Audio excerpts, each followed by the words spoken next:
For a high school student, one sport in a season is challenging enough, but two is almost unheard of. Trimble reporter Nick Niehaus is here. There are two girls out in Trimble that they're taking on a lot of responsibility. I was able to sit down with these two girls who not only share both sports, but also share their name.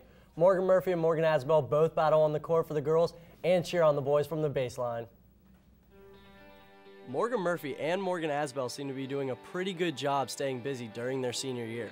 Like, we'll be at the school all day long, and sometimes we won't get home until like 10 o'clock or maybe even later, because we'll have school and then we'll have practice when the boys have a game, and then we'll go to the boys' game and cheer and then come home.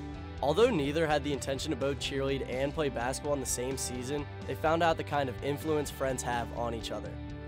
She got me to do cheerleading, so I was like, hey, if I do cheerleading, you have to do basketball, and I knew she would really like it and she wouldn't regret it. They both made it clear that basketball is their top priority, but Morgan Azbell did admit to saying she enjoys her time a lot more cheering on the boys.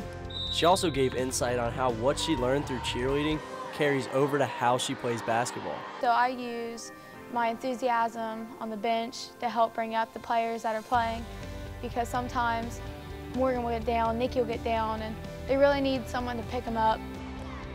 These two Morgans have known each other since they could walk and have spent an unmeasurable amount of time together.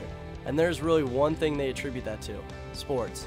Whether it's playing volleyball, basketball, cheerleading, or even sitting together on the bus to these events, these two seem to be inseparable.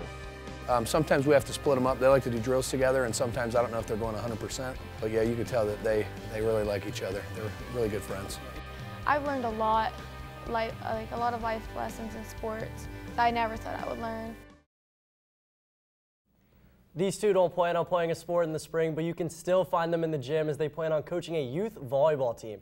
Basketball players, cheerleaders, and now coaches, the Morgans just seem to do it all, Sean. They're taking on a whole lot of stuff, and I can't imagine doing that when I was in high school, so props to them. Thanks, Nick.